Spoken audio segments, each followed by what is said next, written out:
Hey there guys! Today we are going to talk about fire, specifically what to do before, during, and after a fire outbreak. Fire is actually a very harmful thing. According to recent statistics, 848 people are suffering in fire-related injuries that could have been avoided.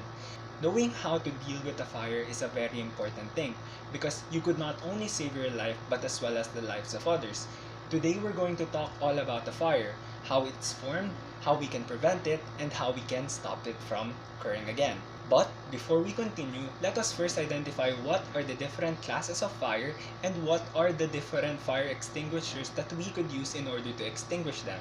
In order for a fire to form, there needs to be a presence of three components, namely heat, fuel, and oxygen.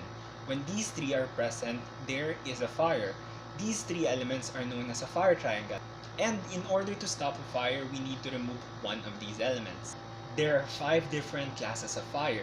These types of fire are differentiated based on their fuel. The first of which are the Class A fire. Class A fires are made from wood, paper, and common combustible materials. Next is Class B fires. Class B fires are made from flammable liquids such as oil and paints. Class C fire, on the other hand, are fueled by energized electrical outlets, so these fires are really dangerous and cannot be put by water. Class D fires are fires made from metals such as sodium. Lastly, Class K fires are made from flammable oils and fats. So these are the classes of fire. Now let's talk about the different extinguishers that we can use in order to prevent and stop these different classes of fire. Similarly, fire extinguishers can be categorized into 5 classes: the Class A fire extinguisher, Class B fire extinguisher, Class C fire extinguisher, Class D fire extinguisher, and Class K fire extinguisher. These different classes of extinguishers extinguish their counterpart classes, so you need to remember what kind of class the fire you are dealing with in order to attain which of these 5 classes of fire extinguisher you should get. But for now, we're going to talk more on specific types of fire extinguishers. For example, the water fire extinguisher. The water fire extinguisher focuses on eliminating Class A fires. The carbon dioxide fire extinguisher. The carbon dioxide fire extinguisher is useful for Class B and Class C fires. Next, let's talk about the foam extinguisher. The foam extinguisher is useful for Class A and Class B fires and works by removing all the heat within the area. Lastly is the powder fire extinguisher. This is one of the most effective fire extinguishers out there. It could deal with Class A, B, C, and D fire. Now that you've learned different classes of fire and different types of fire extinguisher, we're going to learn the PASS. P-A-S-S. This is the proper method of the usage of fire extinguishers. Remember to pull, aim, squeeze, and sweep at the base of the fire. So once again, the PASS method. Now that we know the classes of a fire and the different fire extinguishers and how to use it, let's now move on what we can do to prevent fires in the first place. So here are some prevention tips in order for us to prevent fire. One of these is good housekeeping. Removing trashes within the trash bin, there is no possibility of a fire occurring in the trash bin.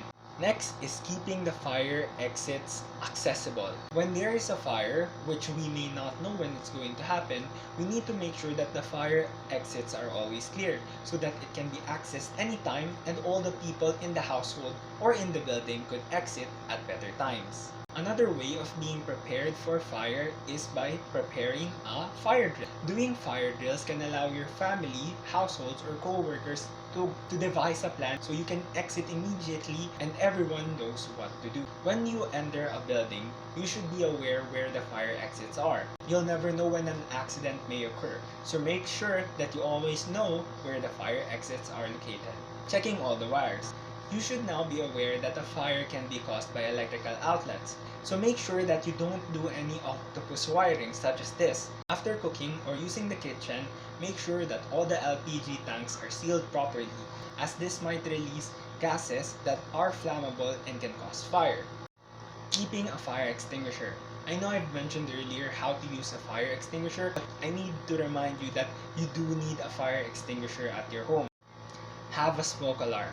It signals the whole household that there is a smoke nearby, and this can alert your family immediately. Make sure you have these smoke detectors that you need to check at least once a month change the battery at least once a year, and change the smoke detector itself at least once every 10 years. Lastly, for your plan, you should be able to find at least 2 exit routes, because if one exit route is blocked, at least you'll have one other alternative for you to exit. That is all for what to do before a fire outbreak. Now we're going to discuss on what are the things that we should do when there is fire. Check if the doorknob is hot. Make sure to touch the handle first, and when it is hot, there is a fire in the other room. You need to move on to another exit route. If you hear the fire alarm and you already know there's a fire, the first thing that you should do is immediately leave the premises. Do not have second thoughts about what you should do first. Just leave the premises and do what you are told in the fire safety drill. But when you are the one who discovers the fire, make sure you alert the people by raising the fire alarms and telling others that you have spotted the fire. The next thing that you should do once you have left the premises is call the proper authority. Numbers such as 911 and 117 are calling your local fire department to prevent larger damages from the fire. Remain calm all the time. There are going to be panics and anxiety and unsureness when there is a fire. You need to make sure that you're in your best logical mindset. So make sure that you remain calm so that when you make a decision, you know it's the best course of action. Use the stairs and not the elevators. The elevators could be used by the firefighters, plus it might be dangerous if you use it. So make sure to use the stairs. During a fire, elevators can be damaged, and once it is damaged, it might stop moving. During a fire in your household, remember that air is denser than smoke, so smoke will tend to go up instead of down. So make sure that when you are traveling, you travel while crawling. When you are crawling, you will not be able to inhale the smoke and you will stay conscious. So make sure to stay low and go. When your clothes catch a fire, what you need to do is stop, drop, and roll. When you stop, drop, and roll, the fire cannot consume any air. Thus, one of the elements of the fire triangle will be removed and the fire will be eliminated. So remember, when your clothes catches on fire, stop, drop, and roll. That is all for this video. I hope this video helps you and you learn how to deal with the fire.